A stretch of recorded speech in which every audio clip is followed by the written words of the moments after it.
Welcome to episode 44 of the Artist to Artist podcast. Today's episode is all about your first paid job as a makeup artist, whether it's for a bride, a brand, a production, a client from Instagram, a referral from your network. Your first paid job always feels like a big deal, and that's because it is. The thing you have to remember is we all started somewhere. Even the artist that you look up to, nobody skips the step of that first paid job. Everybody has those first job jitters, and honestly, it's the beginning of something really exciting. So in this episode, I wanted to share the things that I wish someone had told me before my first paid job, what actually matters, what doesn't, and how to stop putting unnecessary pressure on yourself, which I know is very hard to do, so you can actually enjoy the work that you're doing. In this episode, I'm also going to share a product that I recently purchased that I am absolutely loving, and I'm going to answer some kind of frequently asked questions that I think a lot of you may have about your first few jobs. We have to start this episode with, I think,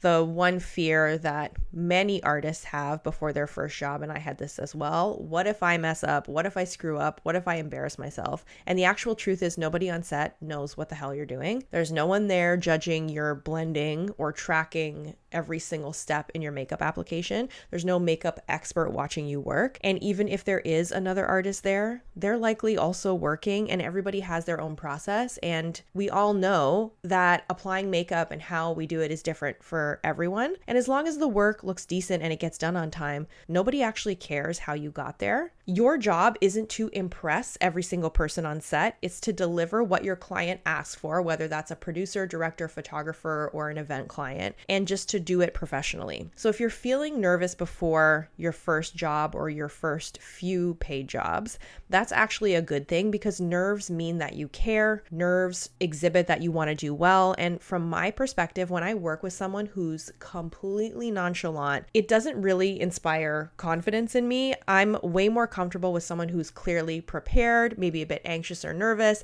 and paying attention, than someone who's pretending not to care or actually just not caring. Nerves are not something to really hide or be embarrassed about. They're part of being human. They're part of being a professional. Here's the part that took me a little longer to learn, and I still have to remind myself of this. You don't need to go above and beyond to prove your value to your client, whoever that client is. If you show up on time, which is early, your kit is clean, your products are organized, you deliver looks that, of course, match the skin tone, follow the client direction, and you're not a pain in the ass to work with, that is your responsibility as a professional makeup artist. That's what you're there to do. You do not need to fill awkward silences on set or on the job with chatter. You don't need to act overly confident. You don't need to put on a show.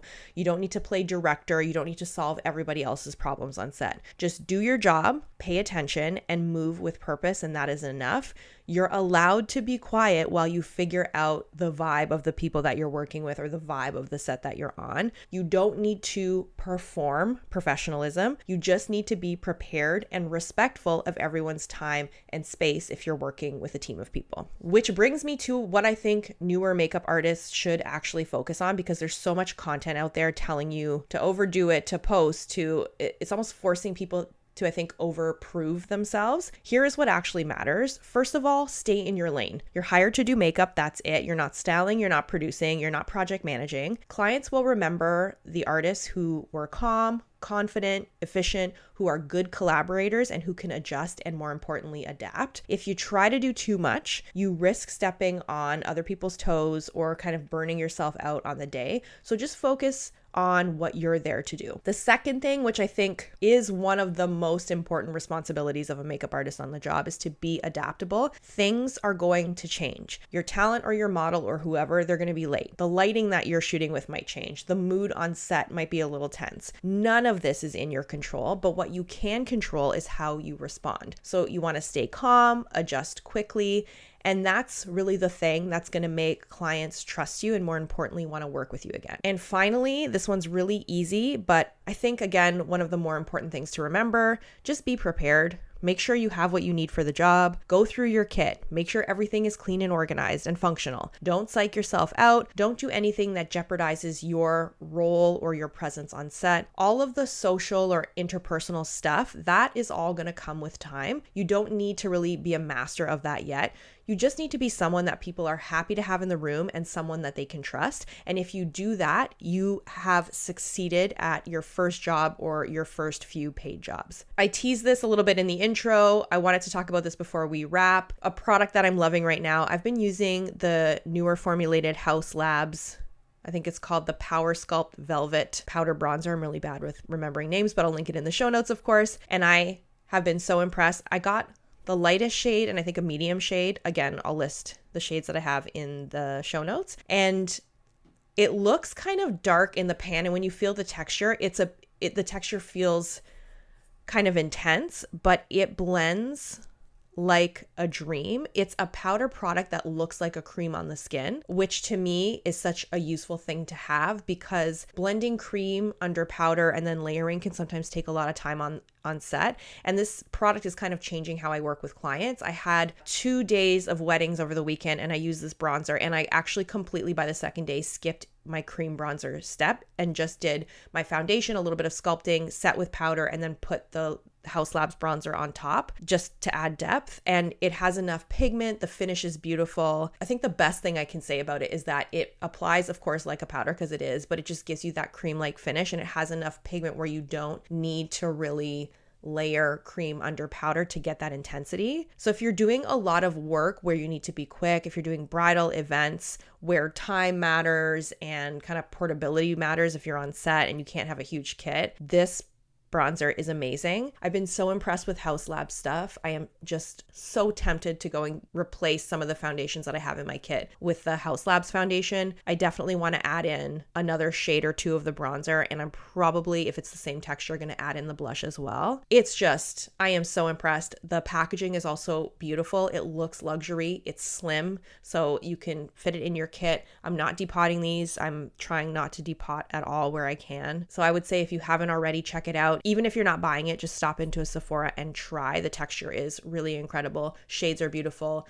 Even the deeper shades are so nice. I don't need a lot of deeper stuff in my kit right now because I'm totally stocked up on that, but amazing, amazing product. Since this episode was for artists who are getting ready for those first few jobs or your first actual paid job, I wanted to run through a few extra things I know people are wondering about but might be too nervous to ask. What if you mess up the makeup, spill something, forget a product? What if the client isn't happy? All of that stuff. Mistakes are going to happen. That's part of the job. Mistakes are guaranteed. If you mess something up, it is okay to own it and say, hey, I just need 5 more minutes to fix this, or I just spilled this. I just need 2 minutes to clean this up, and then I'll finish the makeup application. Don't fake it. Don't pretend something looks fine when it clearly doesn't. Clear communication will save you every single time. And if you forget a product, trust yourself to figure it out. Use what you have, improvise. That's a skill every artist builds with time. And I promise you, if you're prepared, you're gonna have something you can use in your kit. And if a client doesn't like the look that you do, if you're in a situation where their feedback really matters, open up the conversation and don't be afraid to ask, what would you like to change? Is there anything that feels off to you? Pull up a mood board, just kind of reset. You're not expected to be a psychic. You're expected to just listen and adjust. Next question is, can you take content when you're on the job? And that really depends. Some jobs are closed sets. Some producers or photographers or whoever don't want the set shown. Some talent may not want behind the scenes captured. So just ask at the start of the day, is it okay if I film any behind the scenes content? Like, what are we allowed to post on Instagram? And you will get your answer. If they say no, please respect that. And if they say yes, just be quick and be discreet about it. Next question is, how much should you talk on set? And that depends on the job as well. If it's a fast-paced production or you're filming with sound, don't talk.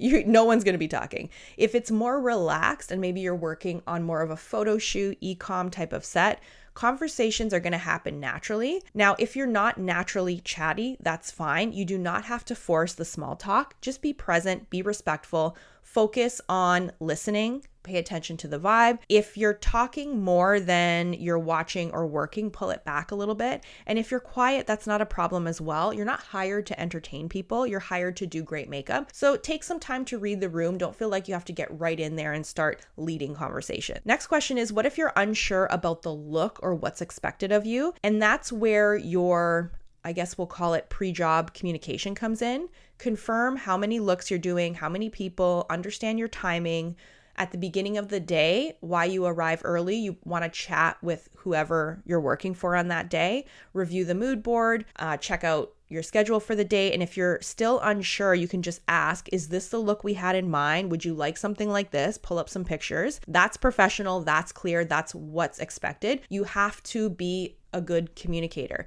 And if you are out of the loop, that's going to affect you down the road. It's like a domino effect. So if you feel like you're out of the loop going into a job, clear that up as soon as you get to the job. It's not showing that you are unprepared or professional. It's just showing that you really want to make sure you're doing what you're hired to do. Do you follow up after the job? And I would say only to say thank you. After your jobs, especially on-set jobs, maybe you're working with a new team, send a quick message to whoever booked you and thank them for the opportunity. If someone went out of their way to help you on set, thank them as well, and do a little social media exchange where you can, or find people on social after the job and follow them. It's a small thing, but these little things just keep you visible and connected, which is so important for networking. Okay, if you're about to walk into your first paid job or you feel it's coming up, here's what I want you to remember. You're not supposed to know everything. You're supposed to be learning. It is normal to learn on the job. That's part of how we figure all of this out. You are supposed to be observing and figuring things out as you go. You don't need to prove that you belong somewhere because you already do. The fact that you were hired means someone already believes in you. Show up on time, keep your kit clean, stay calm, and do the job. You do not need to be perfect. You just need to be prepared. That's it for this week. I will see you next Tuesday. And if this episode helped you in some way, please send this to another artist who might need this reminder or might need this information. We'll talk soon. Bye.